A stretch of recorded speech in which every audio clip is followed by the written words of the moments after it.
Hello everyone, how are you? Welcome to my lecture 3. In this particular lecture, I'm going to focus on the effect of COVID-19 pandemic on the Australian education sector.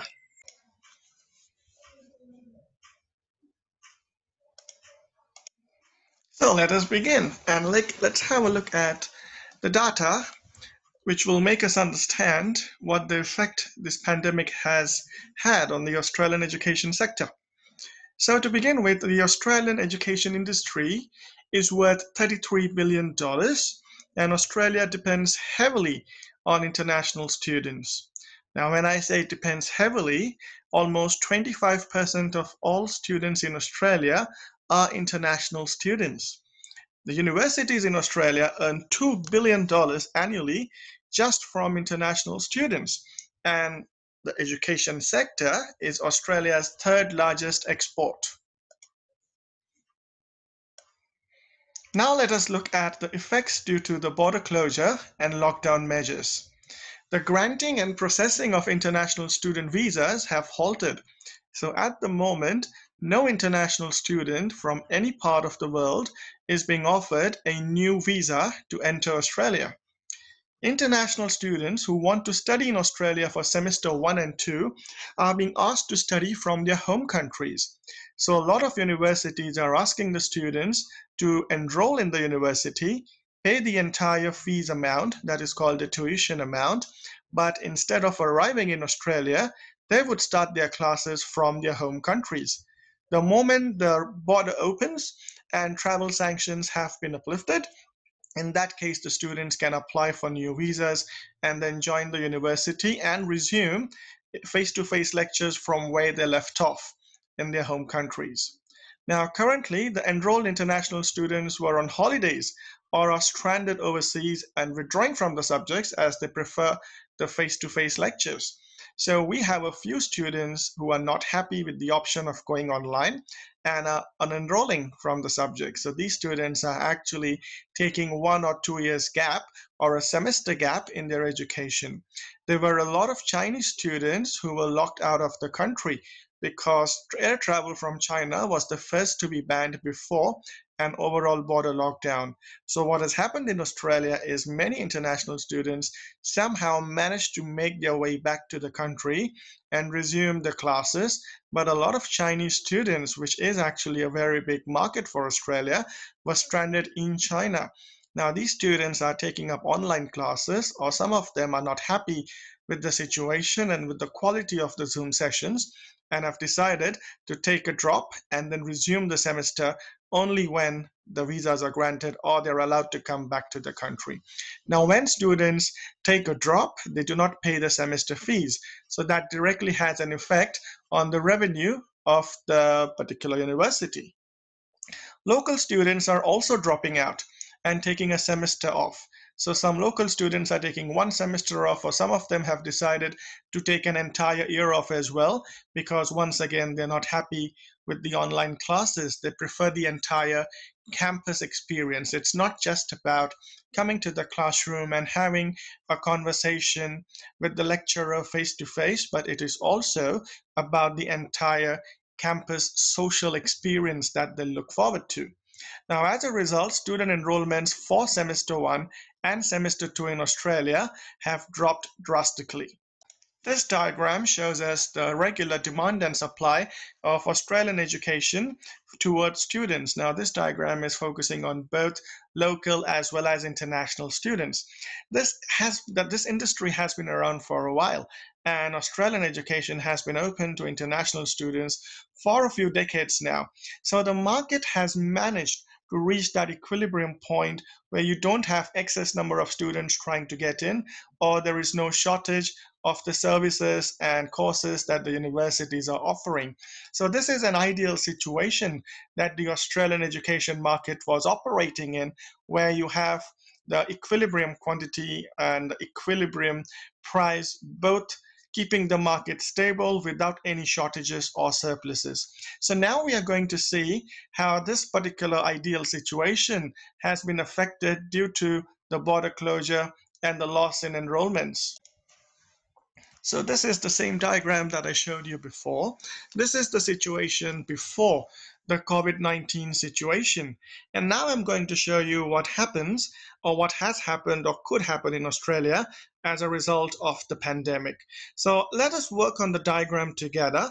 In case you're not looking at it, maybe you can follow this particular drawing and understand what's the situation in Australia. So the first thing that has happened due to border closure and because of universities shutting down. Now, when I say university shut down, it's only the campus that has shut down. The education hasn't shut down. It is still being delivered through online lectures. Now, what is the first thing that happens as a result of this?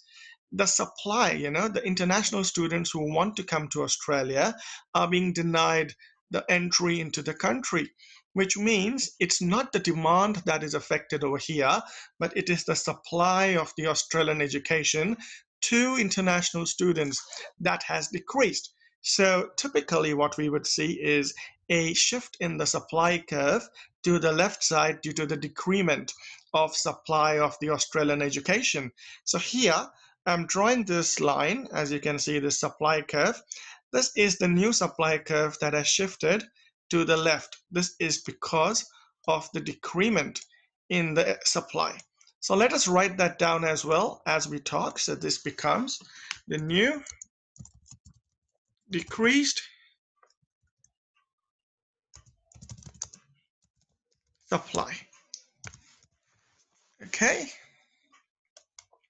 but we should also bear in mind that because of the change in quality of education, online classes, for instance, are not the same as your face-to-face in-person classes. So despite there being still the same or very similar demand from the overseas market, locally, the students who are present in Australia now, they could be local or international students, but the ones who are actually present in the country and are undergoing the education, undertaking the education, are not very satisfied with the entire experience. As I mentioned before, as a result of this, there are a lot of students who are dropping out and taking a semester or 1 year's gap. Because of that, we are also going to see a decrease in the demand for Australian education. But bear in mind, as you can see the curves over here and the slopes of the curve, the Australian education sector is pretty inelastic in nature. And that is because of the limited competition it has, both internationally and locally as well. So when I'm talking about local competition, I mean tertiary education against TAFE or diplomas. And when I'm talking about international competition, I'm talking about the Australian education industry taking on Canadian, UK, and American education industry. So there is competition, but the competition is not intense. It is pretty limited. So in that case, the demand and the supply both are pretty inelastic in nature. And because of this inelastic nature, we would see a decrease in demand, but it won't be as significant as the decrease in supply. So our demand curve is not going to shift to the left as much as we had a shift in our supply curve. So maybe it would be this much shift, okay? Now we can always have detailed projections and estimations to back up my diagrams, for which we will need to undergo a statistics class.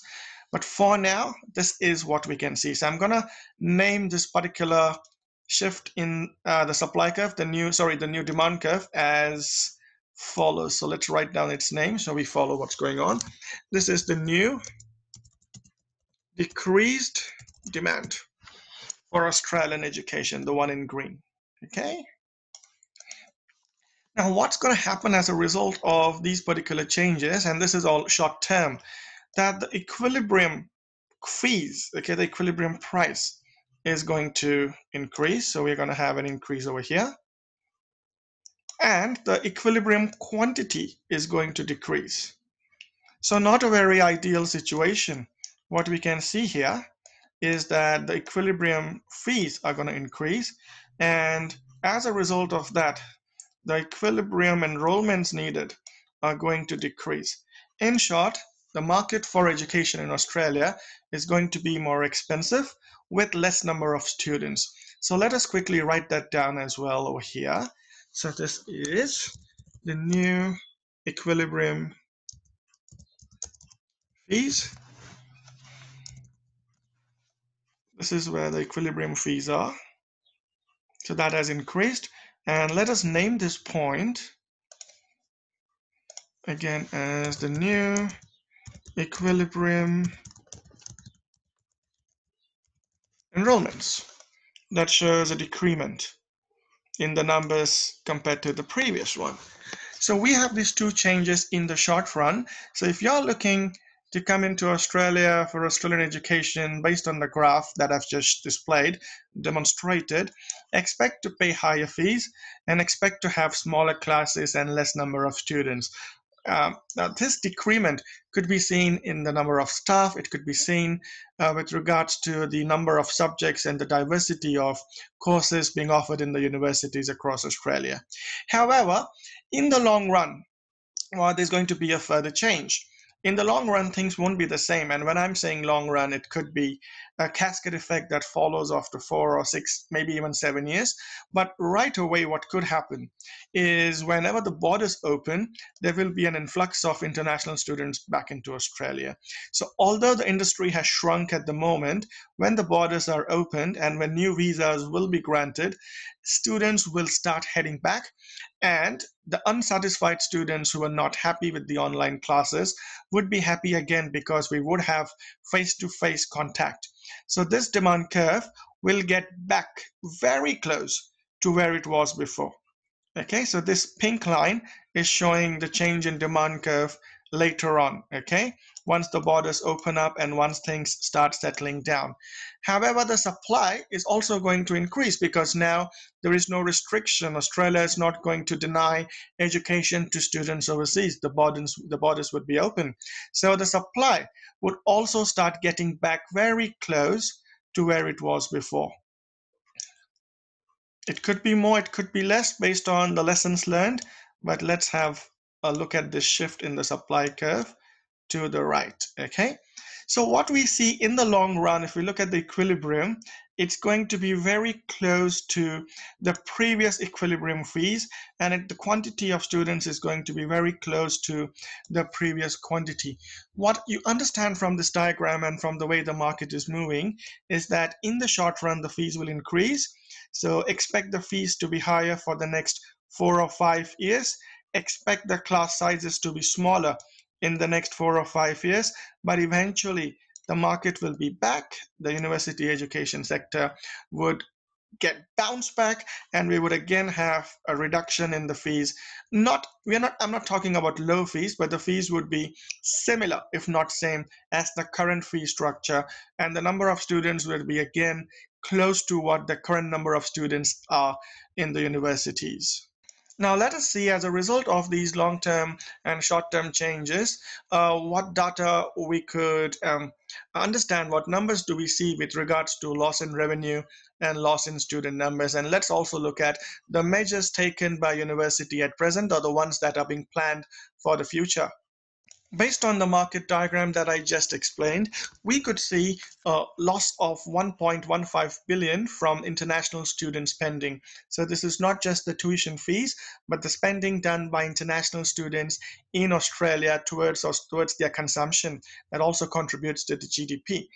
We could have a loss of 12,000 academic jobs. So this is particularly lecturers, professors, tutors, lab assistants, researchers, people who are directly involved in academia, in teaching jobs. But universities not just teaching jobs. Universities have a lot of admin as well.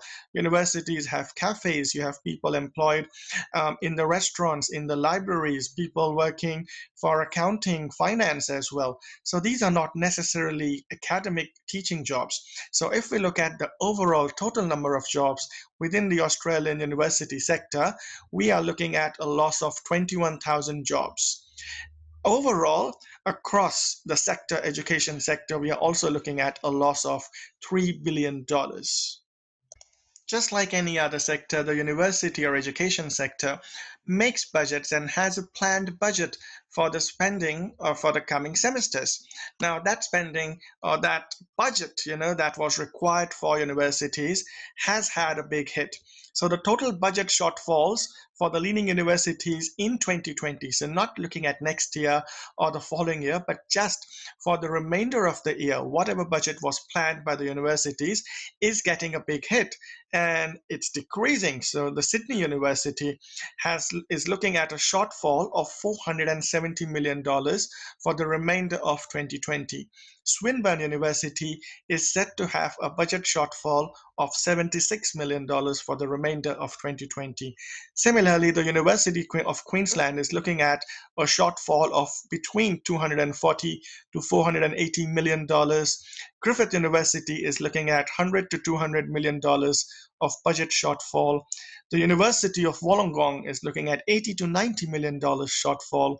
Charles Sturt University is also looking at $80 to $90 million shortfall. University of Sydney is looking at a loss of 470 million. Well, I think that's a repeat because I just said that at the start.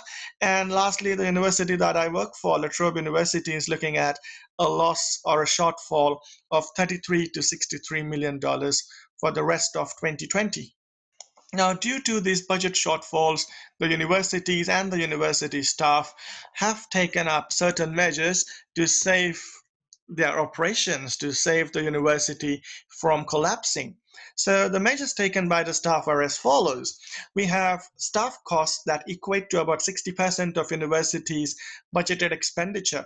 So just for the staff fees, the staff salaries or the spending on staff. Now, the spending on staff could be pretty diverse. It is not just the salaries, but it is the entire remuneration package. Staff are paid to attend conferences. Staff who are visiting faculty are paid for their transport. They're paid for the accommodation. They're paid for their food as well.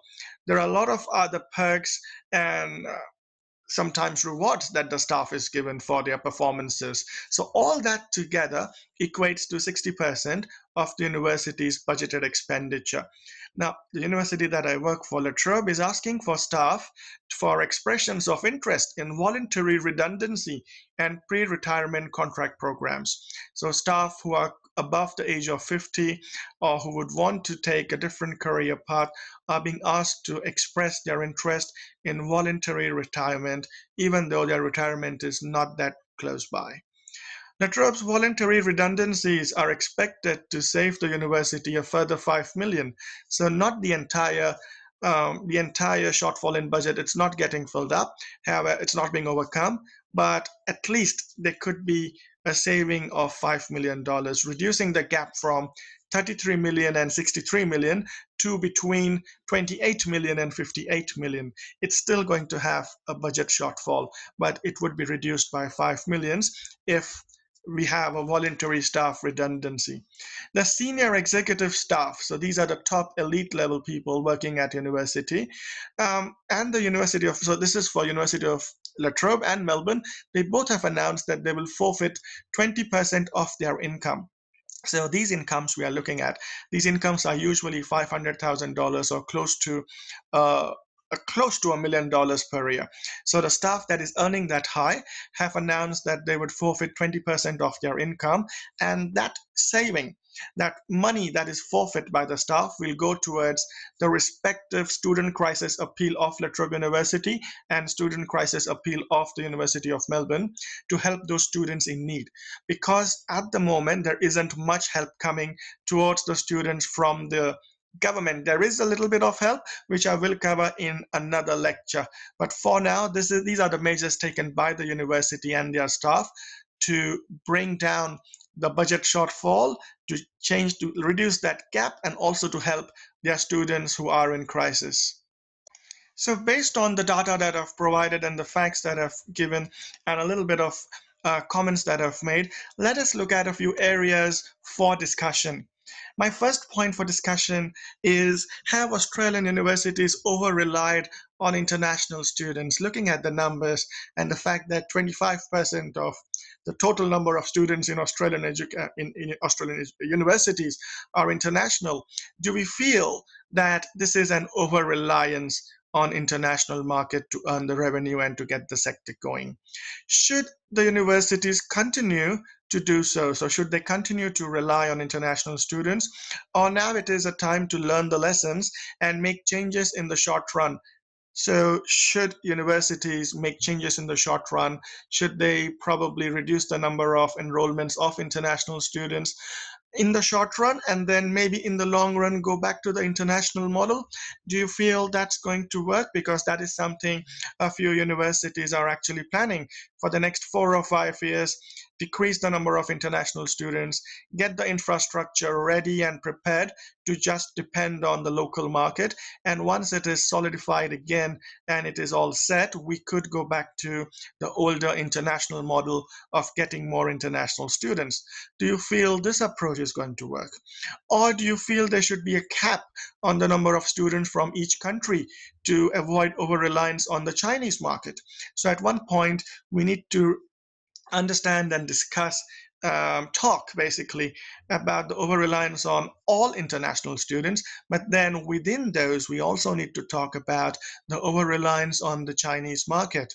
And one of the ways to overcome that could be capping the number of students from each country.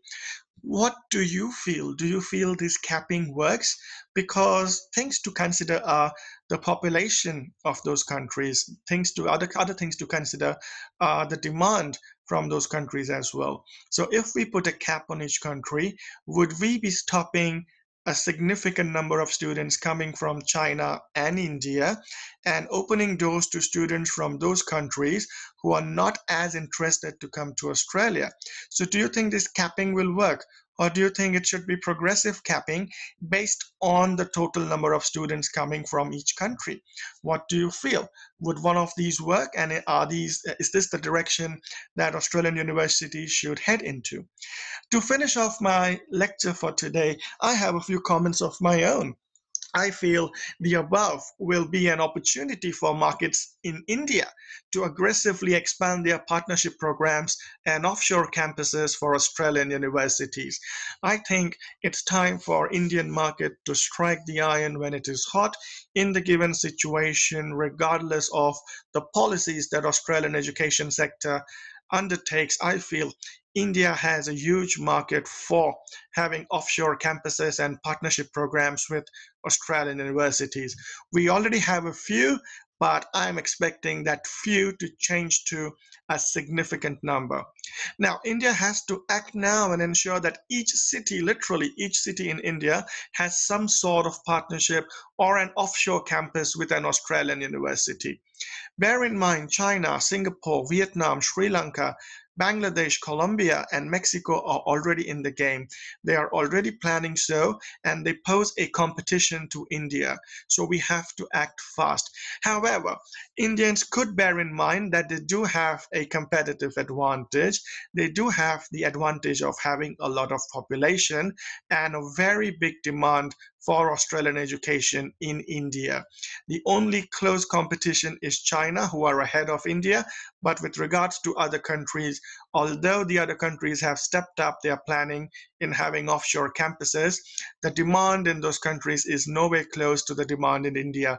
And hence, I feel this opportunity should not be wasted, and India should take advantage of the current situation within the education sector as well. With that, I'd like to conclude my lecture. Thank you very much for joining in. And as usual, if you have any queries, questions, or your comments, I would like to hear them. So send me your comments, your thoughts, your suggestions, your point of view. It'll be great to hear what you have to say based on my lecture today. So thank you very much. Stay safe. See you in the next lecture.